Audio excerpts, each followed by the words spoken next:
자, 오늘 다 같이 읽으실 성경 말씀은 요한계시록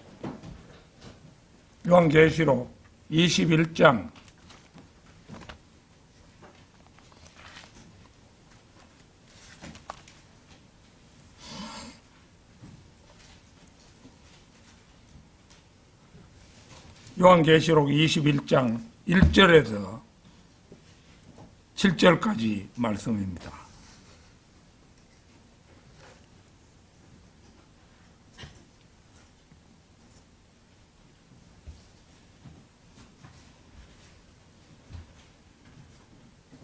음, 7절까지가 아니고 4절까지네요. 4절까지.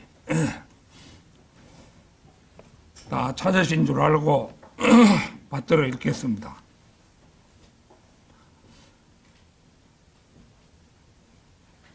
그리고 내가 새 하늘과 새 땅을 보았더라. 이는 처음 하늘과 처음 땅이 사라져 버렸고 바다도 더 이상 있지 아니하였기 때문이라.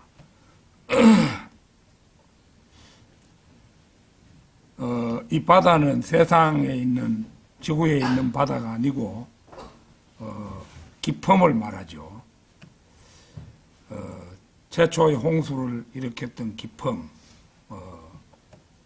그 기품을 가리킨 말입니다. 그런즉 나 요한은 거룩한 도성 곧 하늘에서 하나님께로부터 새 예루살렘이 내려오는 것을 보았는데 그녀의 남편을 위하여 단장된 신부같이 예비되었더라. 그리고 내가 하늘에서 나오는 크다란 목소리를 들었는데 이같이 말하였더라. 보라, 하나님의 성막이 사람들과 함께 있으니 그분께서 그들과 함께 거하실 것이요 그들은 그분의 백성이 될 것이요 하나님께서는 친히 그들과 함께 계시며 그들의 하나님이 되시리라. 그리고 하나님께서 그들의 눈에서 모든 눈물들을 닦아내시리라. 그리하면 더 이상 사망도 슬픔도 부러지점도 없을 것이요 더 이상 아픔도 없을 것이라. 이는 이전 것들이 사라져 버렸기 때문이라. 자, 오늘 이 본문 말씀을 가지고 말씀드릴 제목은 하나님 임재의 장소는 언제 어디에서 완성되는가? 하나님 임재의 장소는 언제 어디에서 완성되는가? 성경에서 가장 중요한 물체, 즉 구조물은 십자가나 성배나 성의 등 로마 가톨릭이 신성시하는 그런 유물들이 아닙니다. 그것은 골리앗의 칼도 아니고 삼손이 사용한 나귀의 턱뼈도 아닙니다. 심지어 이사야의 책도 아니며 십계명을 기록한 돌판도 아닙니다. 성경에서 가장 놀랍고 귀한 물체는 광야에서 모래와 바람을 맞은 회색의 장막입니다. 이게 이 회색의 장막이 이제 최종 단계에서 이제 하나님과 우리 사람의 장막이 함께 있는 그런 것이 되는 것이죠. 하나님은 인간과는 달리 매우 독특한 균형 감각을 가지신 분입니다. 레위기 19장 36절 찾겠습니다. 레위기 19장 36절입니다.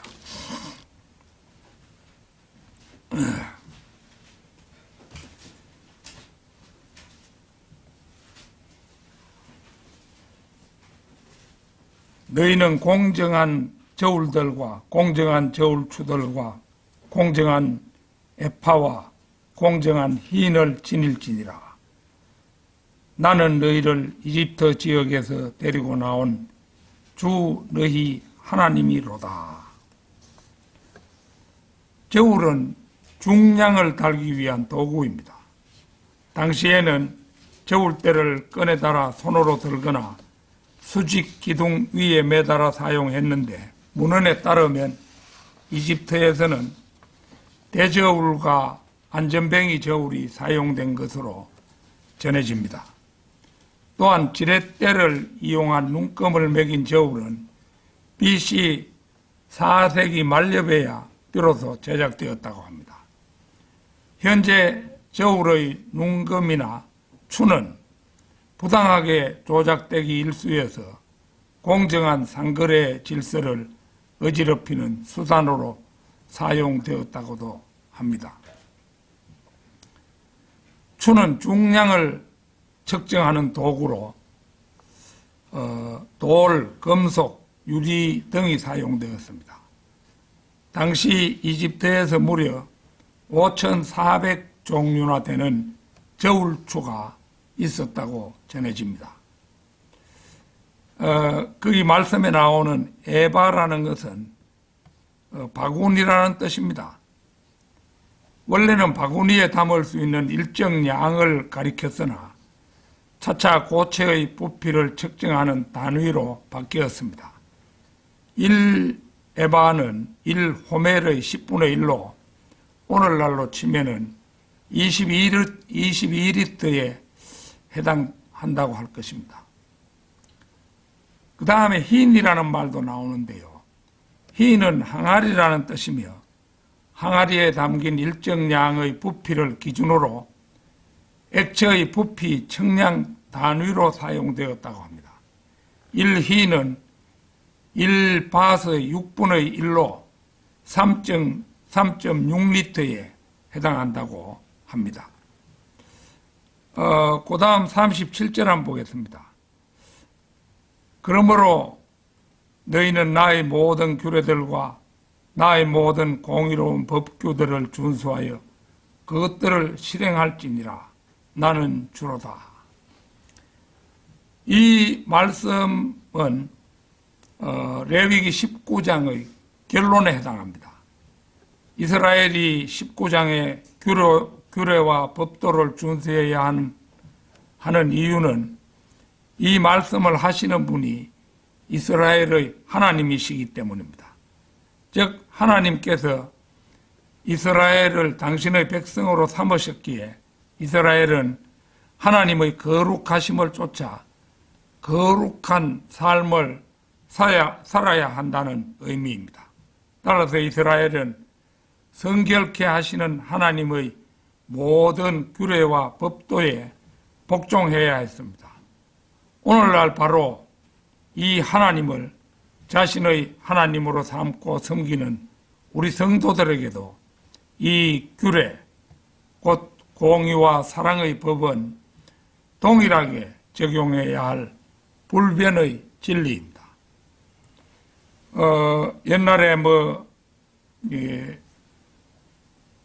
부피를 측정하고 또 그 기름의 양을 잰다든가 이런 것을 하면서 측정하는 도구들을 이제 속이면 안 되고 항상 정직하게 해야 이제 했었는데 하나님께서 그거 원하시는 겁니다.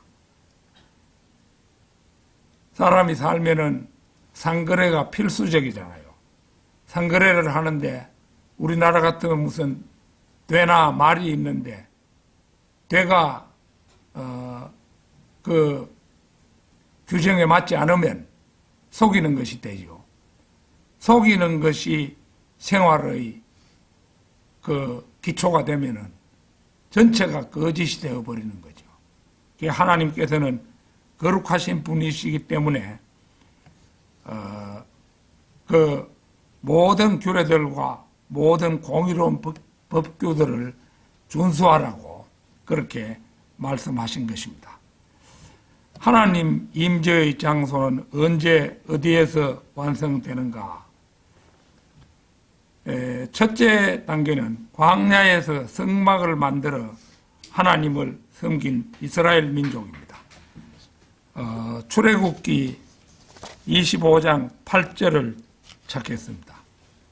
출애굽기 25장 8절입니다.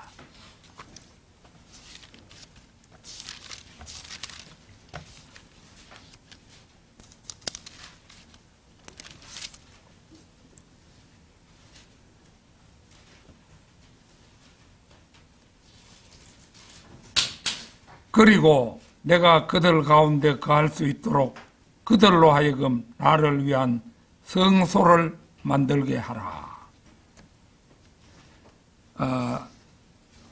여기에 이르러 하나님께서는 모세에게 이스라엘 가운데 자신이 거하실 수 있도록 한 성소를 만들라고 지시하십니다. 하나님께서는 겉으로 보기에 회색 장막에 불과한 이 장막에 자그마치 13개의 장을 할애하셨으며, 이는 우주의 창조와 솔로몬의 성전 건축을 설명하는 데 할애하신 양을 훨씬 뛰어넘는 것입니다.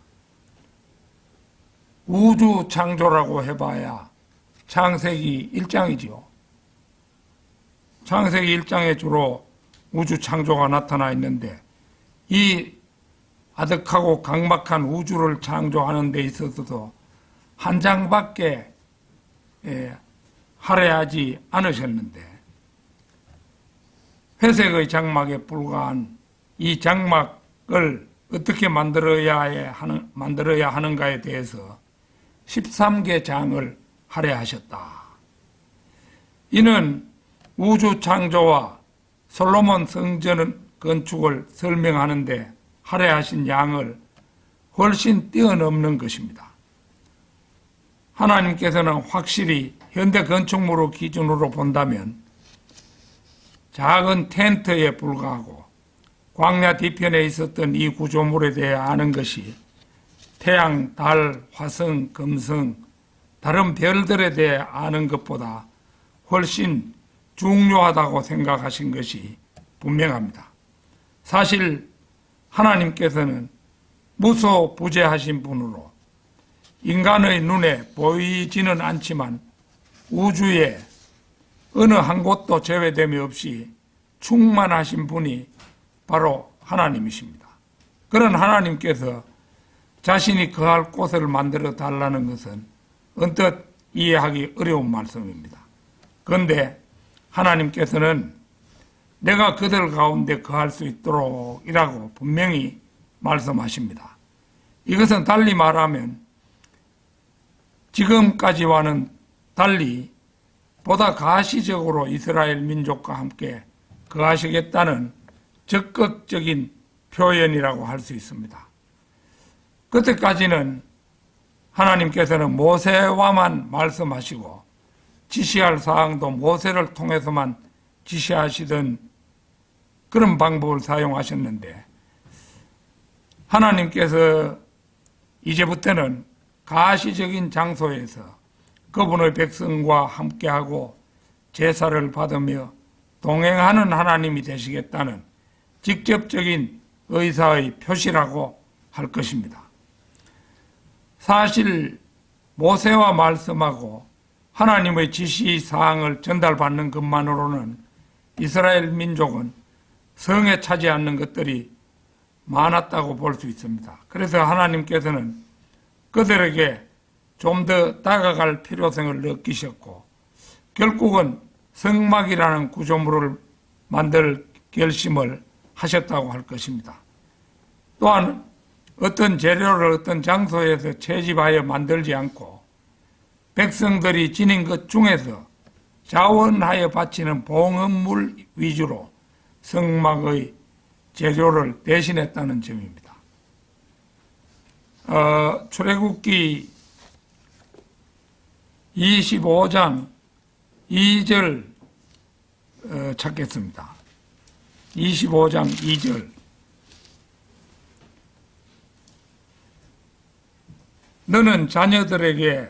너는 이스라엘 자녀들에게 전하여 그들로 하여금 나에게 봉헌물을 가져오게 하라. 너희는 자기 마음으로 그것을 기꺼이 드리는 모든 사람에게 저마다 나의 봉헌물을 취할지니라. 보는 것처럼 성막의 재료는 백성들이 자기 마음으로 그것을 기꺼이 드리는, 즉 자원하는 것으로 구성됩니다. 일부 부유한 사람들이 아닌 모든 사람에게서 저마다 봉헌물을 취할 것을 말씀합니다. 히브리서 9장 11절 또 찾겠습니다. 히브리서 9장 11절.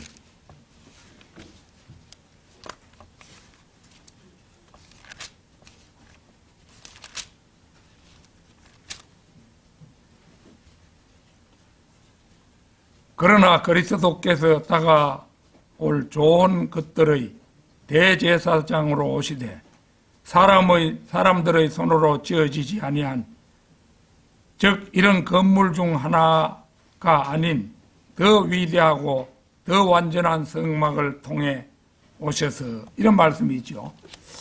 자, 이 구절은 하늘에 모세가 지었던 것과 같은 성막이 있다는 사실을 보여줍니다.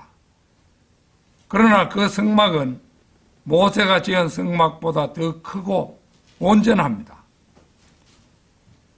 이것은 하늘들 그 자체입니다.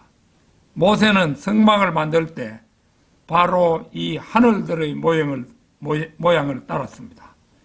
이 사실은 그 뒤 23, 24절에도 분명히 증명됩니다.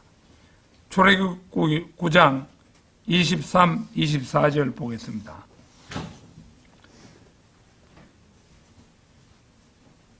그러므로 하늘들에 있는 것들의 모형들은 이것들로 정화될 필요가 있었느니라.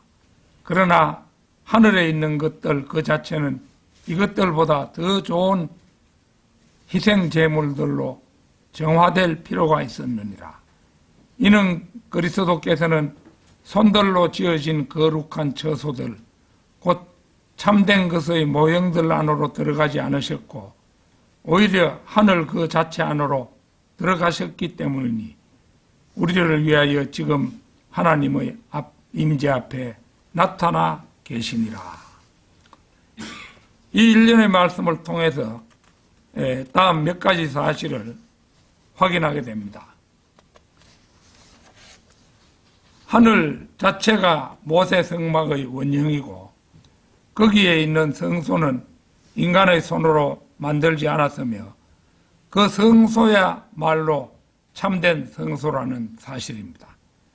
하늘들에 있는 것들은 피로써 정결케 되어야 하는데 짐승을 잡아 그 피를 뿌리는 모세 성막의 제사는 이것들의 모양을 따른 모형이라는 사실입니다. 대제사장인 예수 그리스도께서는 자신의 피로 하늘의 참된 성소에 들어가셨다는 것입니다. 십자가에서 보혈을 흘려주신 것이 바로 자신의 피로 하늘의 참된 성소에 들어가시기 위해 그렇게 하셨다는 거죠. 하나님 임재의 장소는 언제 어디에서 완성되는가? 둘째는 솔로몬이 구체적 장소에 세운 예루살렘 성전입니다. 모세가 광야에서 만들었던 성막, 그 성막은 이동할 때마다 같은 장소에 있지 않고 그 성막을 걷어가지고 다시 치고 걷어가지고 다시 치고 이런 식으로 이제 했었죠.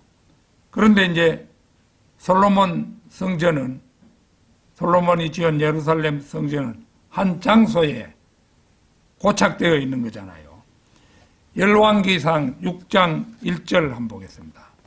열왕기상 6장 1절.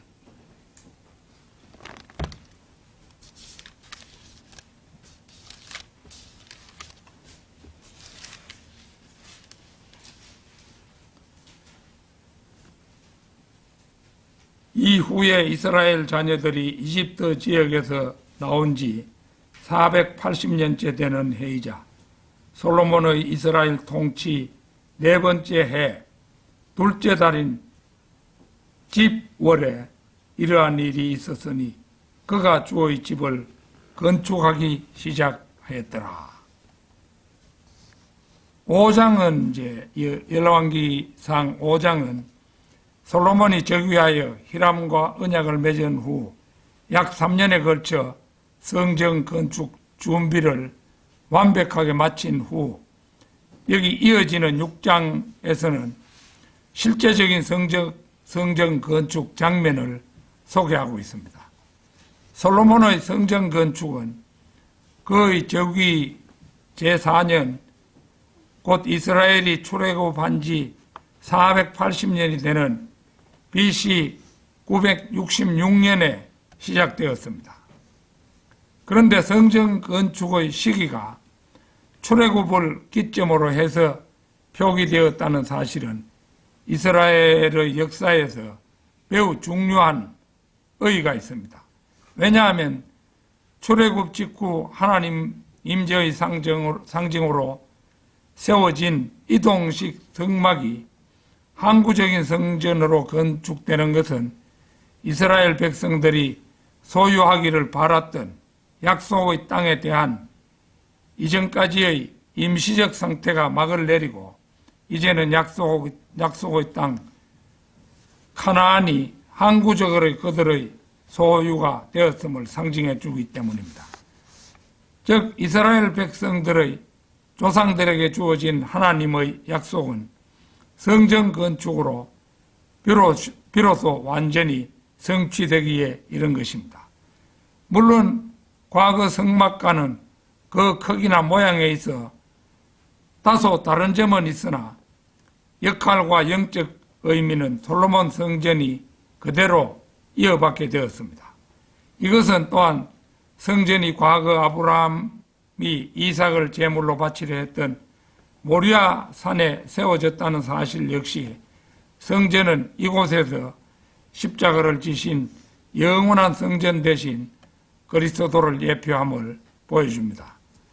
한편 성전 건축에서 주목할 사실은 건축하는 동안에 성전 속에서 철 연장 소리를 들리지 않게 했다는 점입니다. 즉 건축 자체는 성전에서 멀리 떨어진 채석장이나 벌목장에서 아예 필요한 부분에 맞게 다듬어 정작 성전 건축 장소에서는 끼워서 맞추기만 하면 되었던 것입니다. 이와 같이 했던 이유는 작업상의 편리함을 위해서라기보다는 아마도 평화와 거룩함을 상징하는 장소인 성전에서 당시 피를 흘리게 하는 도구의 제작에 사용된 철의 소리를 제거함으로써 하나님의 임재와 화해의 정신에 부합되도록 하기 위함이었던 것으로 여겨집니다. 바로 그와 같이 하나님의 영이 거하시는 전인 성도들 각 개인과 교회 역시 이와 같이 자신들을 거룩하고 깨끗하게 유지해야 한다는 교훈을 준다고 할 것입니다. 이사야서 66장 1절을 찾겠습니다.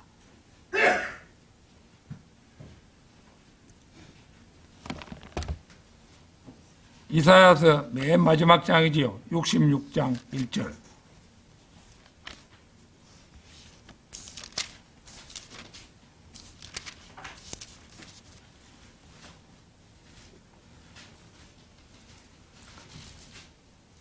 주가 이같이 말하노라. 하늘은 나의 보좌요 땅은 나의 발등상이라. 너희가 나를 위해 건축하는 집이 어디에 있느냐? 그리고 나의 안식처가 어디에 있느냐? 이 말씀은 예루살렘의 성전이 서고 나서 이스라엘 백성들이 하나님을 성전에만 계신 것으로 생각하고 성전에서 하나님께 제사하기는 했으나 세상에 나가서는 그들 마음대로 사는 일을 두고 깨우치신 것으로 하나님의 무소부재하심과 초월성을 강조하신 말씀입니다. 따라서 성막은 구약에서 하나님께서 모세에게 제정해 주신 때부터 하나님의 임재의 장소였으며 동시에 솔로몬 성전 역시 이스라엘 백성들을 하나님께로 모아주는 중심 장소였습니다. 그러나 하나님의 거룩한 성전도 이스라엘 민족의 범죄 앞에서는 흥망성쇠를 피할 수는 없었습니다. 역대기야 36장 역대기야 36장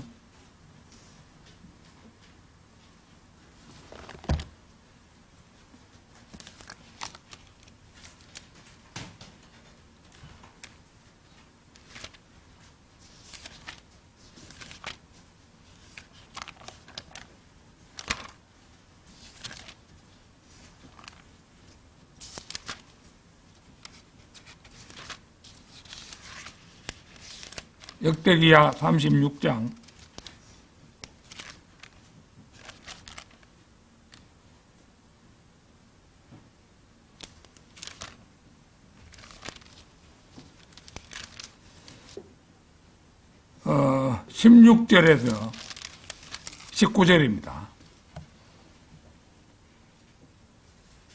그러나 하나님의 전령들을 조롱하였고 그분의 말씀들을 멸시하였으며 그분의 예언자들을 학대하였으니 주의 진노가 그분의 백성을 대적하여 일어날 때까지 곧 치유책이 없을 때까지 그러하였더라. 그러므로 그분께서 그들 위에 칼데아 사람들의 왕을, 이게 이제 바빌론 왕을 말하는 거죠, 데려오셨으니 그가 그들의 성소에 속한 집안에서 그들의 청년들을 칼로 살해하였고 청년들이나 처자들에게도 노인이나 나이가 들어 허리가 굽은 자에게도 연민을 가지지 아니하셨더라. 그분께서 그들 모두를 그의 손안에 주셨더라. 그리고 크고 작고 할 것 없이 하나님의 집의 모든 기물들과 주의 집의 보물들과 왕의 보물들과 그의 통치자들의 보물들, 이 모든 것들을 그가 바빌론으로 가져갔더라. 그리고 그들이 하나님의 집을 태웠고 예루살렘의 성벽을 헐었으며 그곳의 모든 궁전들을 불로 태웠고 그곳의 모든 고급 기물들을 파괴하였더라. 하나님께서 가장 소중하게 생각해서 솔로몬으로 하여금 짓게 했던 그 예루살렘 성전마저도 이스라엘 백성들이 하나님을 배반하고 죄를 지음으로 말미암아 그걸 다 버리고 불태우셨던 겁니다. 그런 분이 바로 하나님이십니다. 하나님 임재의 장소는 언제 어디에서 완성되는가? 셋째는 하나님의 성전이 되는 신약시대 성도들의 몸입니다. 고린도전서 3장 16절을 찾겠습니다. 고린도전서 3장 16절.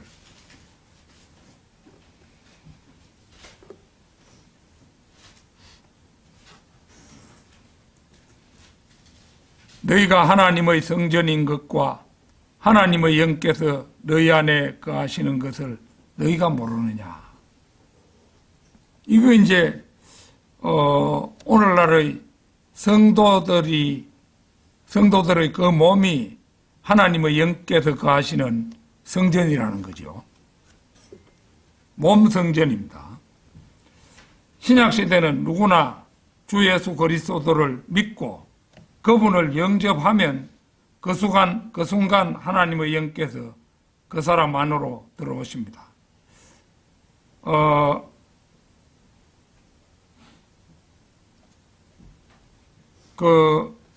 어제든가 우리 이제 우리 집 근처에 거서 산불 감시원 하는 그 제자가 한 사람 있어요. 원래 나이가 63세라 가는데, 마침, 우리 집 사람이 그 바깥에서 만나가지고는 우리 집으로 들어왔더라고요. 그런데, 그래서 차를 몇 잔 마실까 하고, 과일 약간 하고, 이렇게 해서 대화를 나누면서, 이제, 예수님을 영접하도록, 그렇게 내가 얘기를 했습니다. 하니까, 그 사람은 전에부터 좀 성경에도 관심이 있고 이랬던 모양인지, 자기가 예수님을 영접하려고 하대요. 그래서 영접할 수 있도록 해서 성경 구절들을 찾아보이고 또 내가 하는 영접 기도를 따라 하도록 그렇게 했습니다. 그래서 고린도전서 3장 16절을 보면 너희가 하나님의 성전인 것과 하나님의 영께서 너희 안에 거하시는 것을 너희가 모르느냐. 신약 시대는 누구나 주 예수 그리스도를 믿고 그분을 영접하면 그 순간 하나님의 영께서 그 사람 안으로 들어오십니다. 성령님, 곧 하나님께서 그리스도인 안에 들어와 사신다는 말입니다.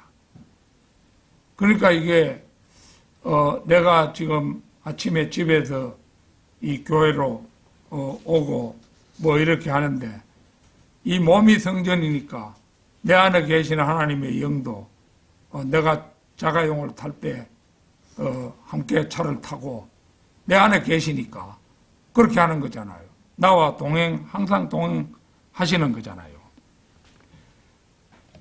따라서 모든 구원받은 성도들은 하나님의 성전입니다. 모든 그리스도인들은 이 사실을 명심하고 있어야 합니다. 은사주의자들은 이 사실을 모르고 있습니다. 그들은 방언을 할 수 있어야만 성령이 자신에게 들어오신 증거라고 믿습니다. 방언을 못하면 성령을 받지 못한 증거라고 몰아세웁니다. 그래서 은사주의 교회에 다니는 사람들은 방언을 못하면 기가 팍 죽어버리는 거죠. 그리고 많은 사람들이 방언을 못하면서도 방언을 받았다고 속이고 혼자서 만들어내는 엉터리 방언을 주절거리며 사람들을 속이고 자신마저 속입니다. 어떤 은사주의 목사들은 교인들에게 방언을 받으라고 촉구하면서 할렐루야, 할렐루야, 할렐루야 이렇게 계속해서 연습해 보도록 강요하기도 합니다. 그들은 교회에 나오는 사람들이 구원을 받았는지에 대해서는 전혀 관심이 없고 다만 방언 비슷한 것을 주절대기만 하면 성령 충만한 사람으로 간주해 줍니다. 은사주의자들은 성령의 은사에 관련된 고린도 전서 한두 구절에 그렇게 매달리면서도 정작 성령 그 자체에 대해서는 몰라도 너무 모를 뿐만 아니라 하나님의 성전이 무엇인지 아는 바가 없습니다. 지금 이 신약 시대는 그리스도인들은 너나 없이 다 하나님의 성전들이죠. 그들은 교회 건물이 성전인 줄로 합니다. 이건 예배 장소죠.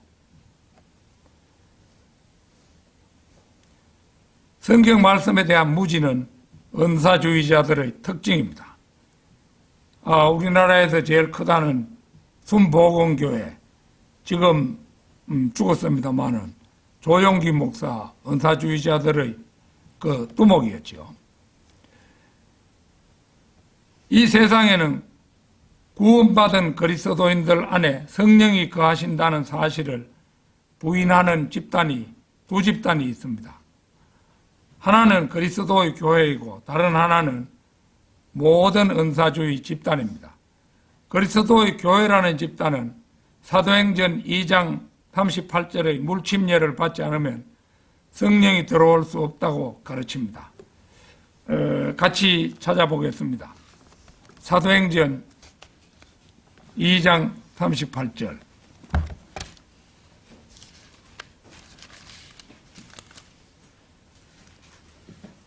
그때 베드로가 그들에게 이같이 말하였더라. 회개하라. 그리고 너희는 각자 죄들의 사면으로 인하여 예수 그리스도의 이름으로 침례를 받으라. 그리하면 너희는 성령님의 선물을 받으리라. 이 구절에서 그들이 누굽니까? 유대인들입니다. 베드로는 지금 유대인들을 대상으로 이 말을 하고 있습니다. 그리스도의 교회는 이를 이방인들에게 적용하는 어리석음을 범하고 있는 것입니다. 은사주의자 집단은 성령을 받은 증거는 그 증거가 오직 방언으로 나타난다고 가르칩니다. 그들은 사도행전 2장 1절에서 4절에 근거하여 그렇게 주장하지만 여기서 방언은 알아들을 수 없는 그런 소리가 아니라 외국어라는 사실을 외면해 버립니다. 사도행전 2장 7절 8절 한번 보겠습니다.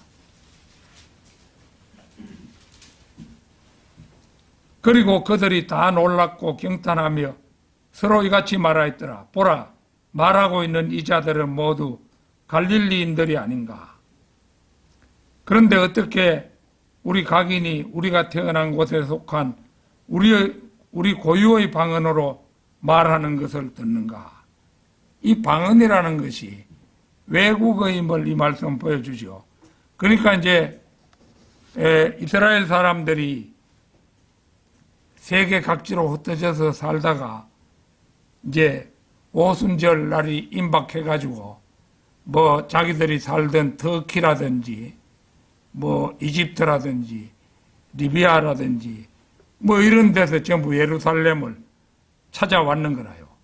그래 하니까 그날 방언을 한 사람들은 이제 갈릴리 사람들, 예수님의 제자들인데 이제 그 방언하는 것을 듣고 이 말을 하는 겁니다. 어떻게 우리 각인이, 각 사람이 우리가 태어난 곳에 속한 우리 고유의 방언으로 말하는 것을 듣는가. 그러니까 방언은 외국어지요, 외국어. 외국어인데 벌소리를 찌꺼리면서 그걸 방언 받았다고 하고 방언 안 받은 사람은 구원도 못 받았다고 생각하는 사람들이 은사주의자들입니다. 그래서 방언은 외국어라는 사실이 명백하지요. 은사주의자들은 마귀에게 농락당하고 있는 것입니다. 고린도전서 3장 17절 고린도전서 3장 17절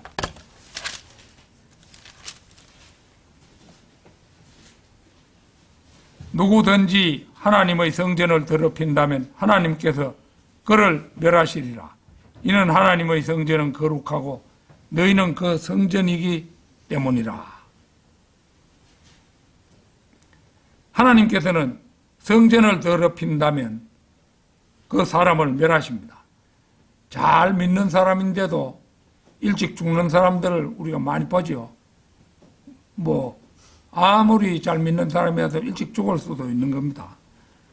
그러나 그 사람의 구원을 취소하는 것은 아닙니다. 고린도전서 5장 5절 그 한 장 넘기면 나오는데요. 5장 5절 그러한 일을 육신의 멸망을 위해 사탄에게 넘겨주는 것은 그 영이 주 예수의 날에 구원받게 하려 함이라.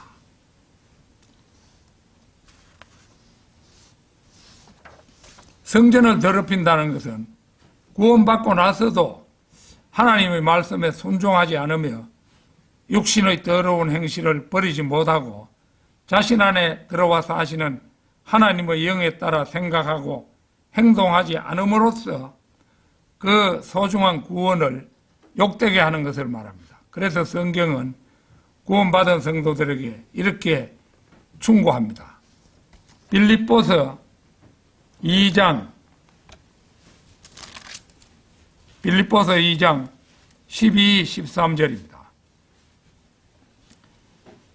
이런 이유로 나의 사랑을 받는 자들아, 너희가 늘 순종해 왔듯이 내 앞에서뿐만 아니라 내가 없는 지금 더욱 더 순종하여 두려움과 떨림으로 너희 자신의 구원을 나타내라. 이는 너희 안에서 역사하시어 그분의 선한 기쁨에 속한 뜻을 두게 하시고 행하게도 하시는 분은 하나님이시기 때문이라.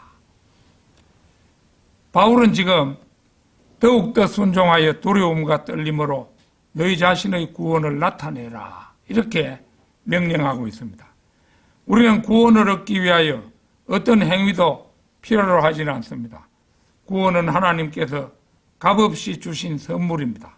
그러나 우리가 얻은 구원을 두려움과 떨림으로 나타내는 것은 우리의 책임입니다. 그리고 그러려면 두려움과 떨림으로 하나님을 바라보아야 합니다. 즉 하나님께서는 지금 성령으로 내 안에 들어와 계십니다. 그분께서 우리를 자신의 거처로 정하신 것입니다. 이 엄청난 사실을 우리는 흔히 간과해버리는 수가 많습니다. 그러나 땅에 살고 있는 우리의 몸이 위대하신 전능자 하나님의 거룩한 성전이 되었다는 사실을 한 번 더 깊이 생각해 보십시오. 이 사실을 알고도 우리가 자신만을 위하여 이기적이고도 죄로 가득한 욕망을 추구하면서 살 수 있겠습니까?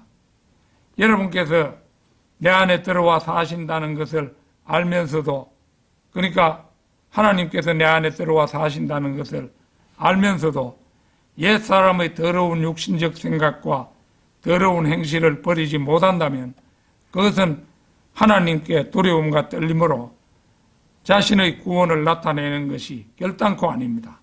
만약 우리가 더러운 죄에 연루되어 있다면 하나님께서 사형 선고를 내리기 전에 한시바삐 자백하고 돌이켜야 합니다. 로마서 8장 13절 찾겠습니다. 로마서 8장 13절.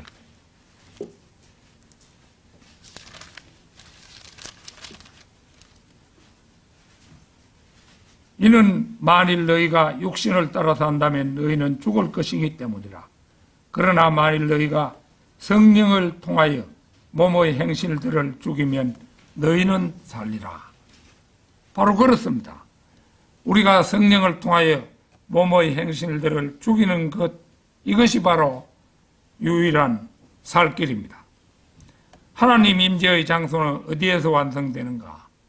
이제 넷째 단계는 더 이상 변천과 발전이 필요 없는 완성의 최종 단계, 새 예루살렘 입성입니다. 요한계시록 21장 2절, 오늘 본문 말씀 가운데 보겠습니다. 그런즉 나 요한은 거룩한 도성 곧 하늘에서 하나님께로부터 새 예루살렘이 내려오는 것을 보았는데 그녀의 남편을 위하여 단장된 신부같이 예비되었더라. 새 예루살렘은 성부 하나님의 신부가 아닙니다. 성부 하나님의 신부는 이스라엘입니다. 따라서 새 예루살렘은 그분의 아들이신 곧 혼인한 예수님을 위하여 예비된 도성입니다. 요한계시록 21장 9절에서 11절 보겠습니다. 9절에서 11절. 그리고 마지막 7재앙들로 가득한 7 호리병을 가졌던 7 천사들 중 한 명이 나에게 와서 나와 대화하며 말하기를 이리 오라.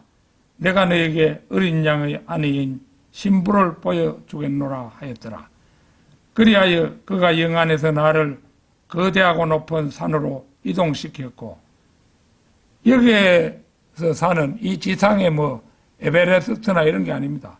저 셋째 하늘에 있는 산입니다. 저 위대한 도성 곧 거룩한 예루살렘을 나에게 보여주었는데 하나님께로부터 하늘에서 내려오고 있었으며 하나님의 영광이 있었더라. 그리고 그녀의 빛은 지극히 보배로운 보석과도 같았으니 곧 벽옥 같고 수정같이 맑더라. 거룩한 예루살렘은 새 예루살렘입니다. 여기에는 세 가지의 새로운 점이 있습니다. 새 하늘과 새 땅과 새 예루살렘이 곧 그것입니다. 여기에 이르러 새 예루살렘과 교회는 혼연일체 하나가 됩니다.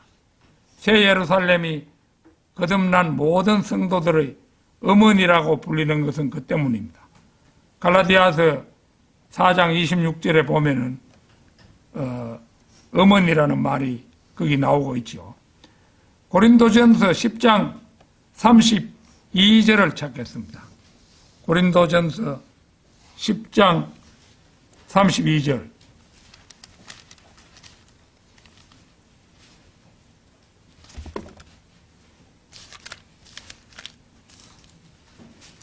유대인들에게도 이방인들에게도 하나님의 교회에도 전혀 실족거리를 주지 말라. 보는 것처럼 세 가지 요소가 명백합니다. 즉 유대인을 위한 새 땅, 이방인을 위한 새 하늘. 우리는 이제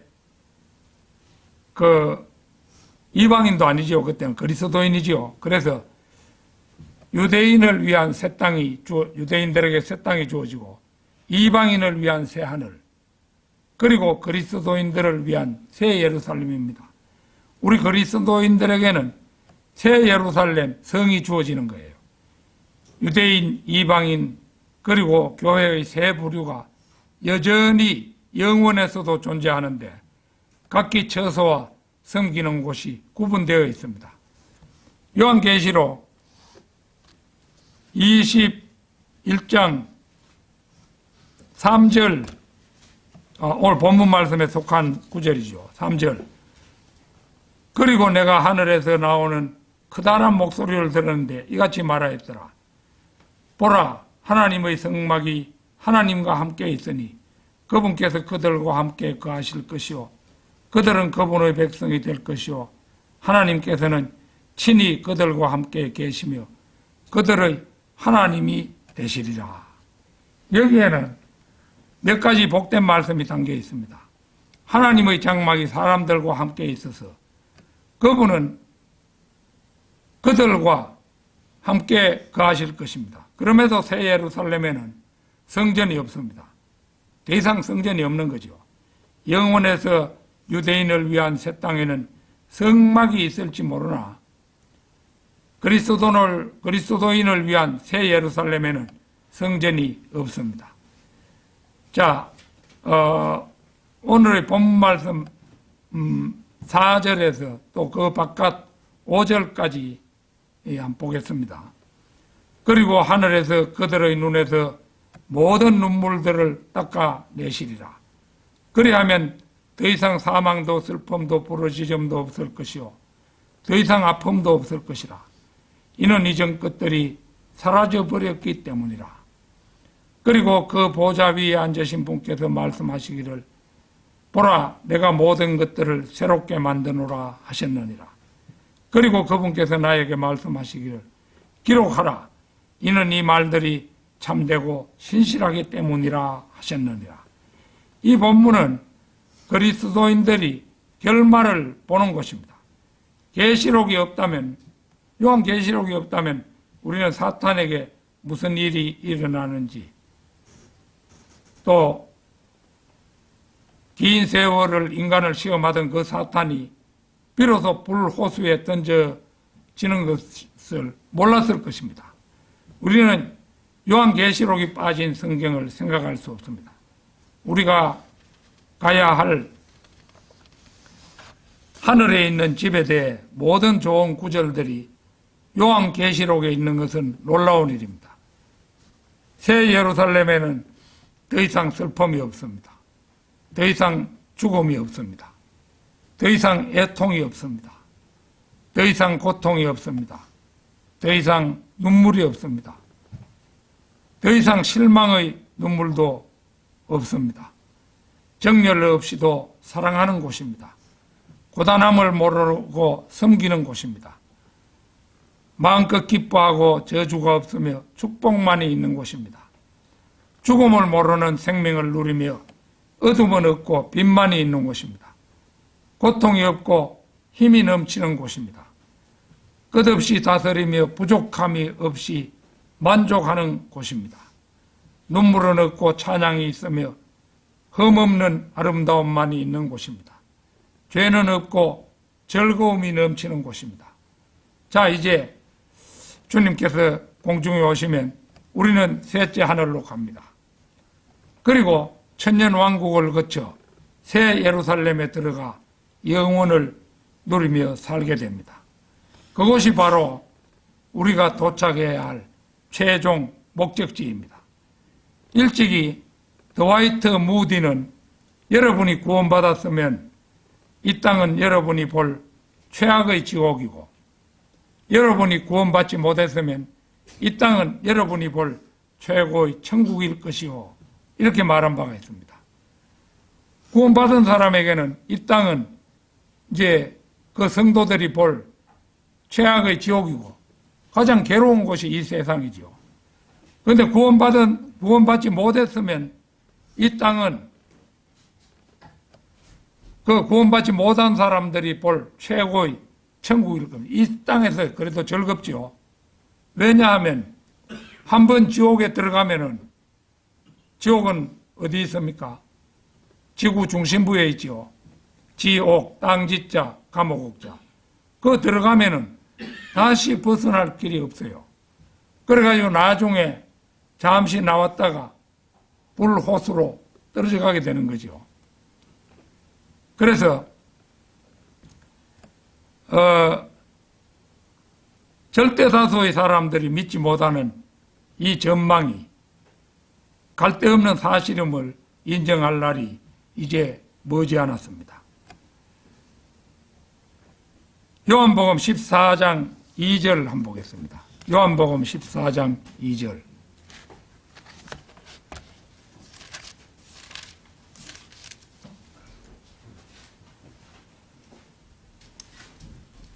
자, 이거 예수님께서 하신 말씀인데요.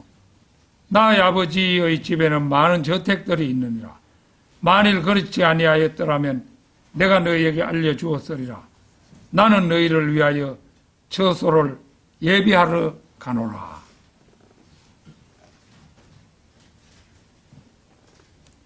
이것은 2000년도 더 전에 우리 주님께서 하신 말씀입니다.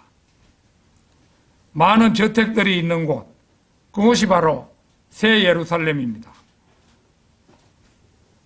지금 이곳에서 볼 때 그곳은 아주 먼 길입니다. 그러나 성도들은 아무것도 염려할 필요가 없습니다. 자, 요한복음 14장 6절 고 보십시오. 그 뒤에 14장 6절. 나는 길이요 진리요 생명이라. 나로 말미암지 않고는 아버지께로 올 자가 아무도 없느니라. 바로 이 말씀을 하신 그분이 예수 그리스도로 우리의 길이 되기 때문에 우리는 예수님만 믿으면은 그 장소에 저절로 가게 되어 있는 것입니다. 결론적으로 하나님께서 최종 완성하셔야 할 임재의 장소는 새 예루살렘입니다. 우리는 지금 하나님께서 이끌어 가시는 역사 속에서 모세 성막과 솔로몬 성전의 과정을 거치고 지금 우리가 도달해 있는 세 번째 과정, 곧 우리의 육신이 성전인 단계에 와 있습니다. 마지막 단계, 이제 그것이 마지막이지요. 그거. 그러나 우리의 육신은 연약하기 이럴 데가 없습니다. 조금만 부딪혀도 멍들고 다치며 장수한다고 해도 대부분은 80세 내외가 되면 죽고 썩어서 흙으로 돌아가야 하는 것이 우리의 몸입니다. 그렇게 불완전한 상태로는 영혼을 열어가실 수가 없습니다. 그래서 최종적으로 우리 주 그리스도께서 마련하고 계신 것이 새 예루살렘입니다. 데살로니가전서 4장 16절에서 18절을 보겠습니다. 데살로니가전서 4장 16절에서 18절. 이는 주께서 환호와 천사장의 음성과 하나님의 나팔 소리와 함께 하늘로부터 친히 내려오실 것이기 때문이다. 그리하면 그리스도 안에서 죽은 자들이 먼저 살아나리라. 그 다음에 살아서 남아있는 우리도 구름들 속으로 그들과 함께 붙들려 올라가 공중에서 주를 만나리라. 그리하여 우리가 언제나 주와 함께 있으리라. 이런 이유로 이 말씀들로 서로 위로하라.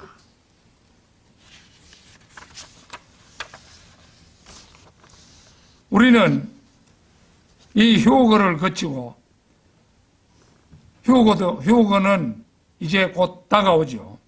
이제 곧 다가오는데 뭐 내년이 될지 아니면 올 봄에 있을지 우리 알 길이 없습니다. 곧 다가오는 것만은 사실이에요. 이 휴거를 거치고 천년왕국의 과정을 거친 다음 마침내 새 예루살렘에 도착하여 영원의 초입에 들어서게 될 것입니다. 오늘 이 설교를 듣는 사람들은 단 한 사람도 낙오 없이 모두 그것에 도착하게 되기를 진심으로 축원합니다. 다 같이 기도드리겠습니다.